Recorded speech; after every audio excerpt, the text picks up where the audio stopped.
Friends, I have a big update on a fourth stimulus check. Lawmakers have proposed one of the largest stimulus checks ever.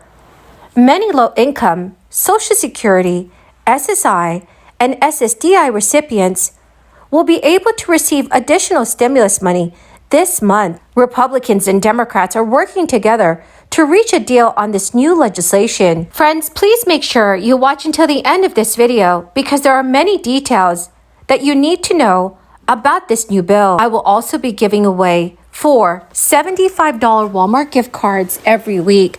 Please make sure that you enter the giveaways simply by clicking and liking several of my videos and then comment below the keyword of each video that you watch. The more videos that you leave a comment on with the keyword, the greater your chances of winning the giveaways. During the months of October, November, and December, I will be giving away surprise $200 gift cards to those of you that have been in this community for several months as a simple gesture to say thank you so very much. It was announced that Alaskans would receive their stimulus check payments from the government. It is up to a total of about $3,200. Alaska Governor Mike Dunleavy approved this stimulus payment earlier this year, and most eligible residents are expected to receive their payment later this month. The governor and the state legislature approved the annual budget. The payment of the Alaskan stimulus check represents an annual dividend that the state pays to residents to share the wealth oil in the state.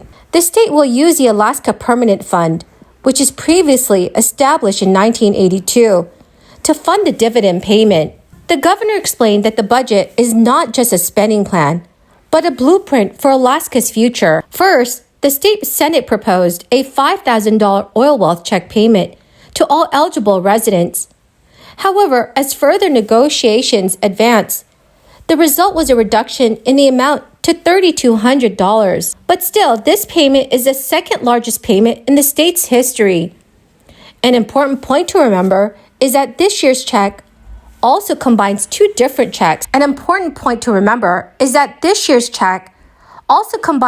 different checks. One being the usual $2,550 dividend check, and the other being the $650 energy relief payment. Many citizens of Alaska have already received their bonus stimulus checks. Residents who chose to receive their payments by check may have to wait until later this month. According to the state's Treasury Department, recently about 78,000 applications that would determine an individual's eligibility to pay their stimulus check were just processed. Alaska residents are not the only residents in the United States that are receiving a fourth stimulus check. It has been announced that Pennsylvania Governor Tom Wolf and state legislators are committed to providing direct stimulus payments to residents statewide. Earlier this year, Governor Wolf announced the Pennsylvania Opportunity Program. It is a $500 million program. The system would mail checks for $2,000 to every citizen of the state, earning less than $80,000 a year. This plan has yet to garner major Republican support, but the governor has refused to back down. The governor reiterated his decision to continue pushing the proposal for another stimulus check payment, despite a lack of support from state Republicans. Friends, please let me know if you have received a fourth stimulus check in your city or state. Friends, the keyword for this video is silver birch. If you would like to enter the next Walmart gift card giveaway, please click and like several of my videos and then comment below this keyword, which is silver birch, and additional keywords of any video of mine that you watch. And do make sure, friends, that you are subscribed to my channel. Consumer prices rose at a faster pace than expected in September, as inflation accelerated for the second straight month. The CPI rose 0.4% in September and 8.2% over the past 12 months. Economists expected prices to rise roughly 0.3% last month and 8.1% over the past year.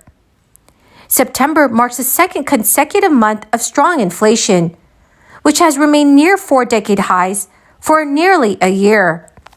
The persistence of rapid price growth will likely keep the Federal Reserve on track to keep raising interest rates to levels meant to slow the economy and risk triggering a recession. The U.S. economy has slowed since the Fed began a rapid series of interest rate hikes in March, bringing its baseline interest rate range up from near zero to a span of 3 to 3.25% last month. The Fed is almost certain to hike rates by another 1.25 percentage points before the end of 2022.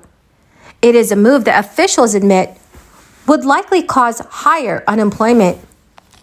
Also, the Fed is aiming to beat inflation by slowing the economy with higher interest rates. As rates rise and remain at levels meant to curb consumer and business spending, firms will face pressure to keep prices stable and hire workers at lower wages just to compensate for lower sales. President Biden and Democrats acknowledge that inflation has run far too high, but have touted the relative strength of the U.S. economy to beat back concerns about price growth.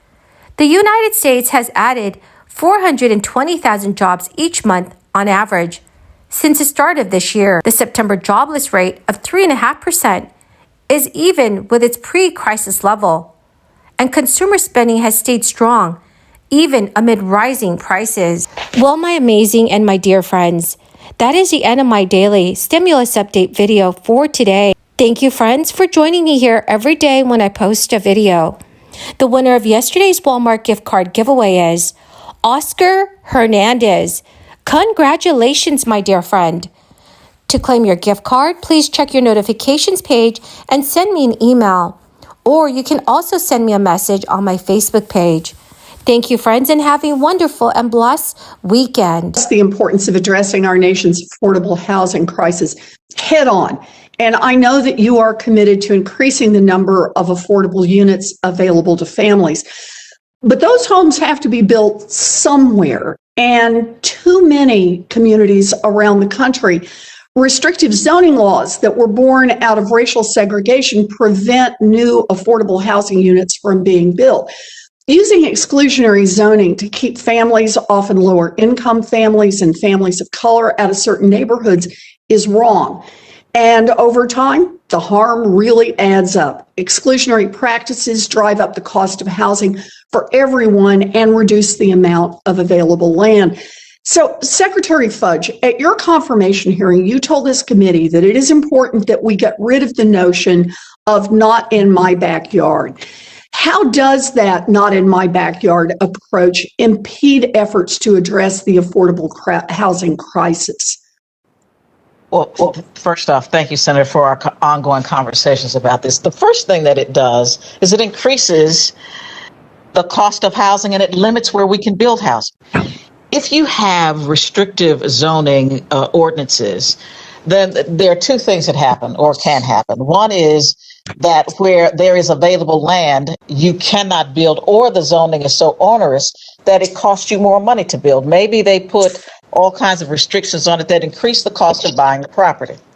The other thing it does is it just basically says to people in our communities, we do not want you to live in our neighborhood if you are low income, if you are a person of color. And so what we have found is that these laws have been around so very long that the jobs plan now gives us the opportunity to go into communities with some incentives to assist them in how we discuss it, how we can give them the kind of technical assistance to change it, how we engage communities so that we can have a better narrative about why we should allow new housing and housing that is not restrictive in communities that historically have prevented us from building.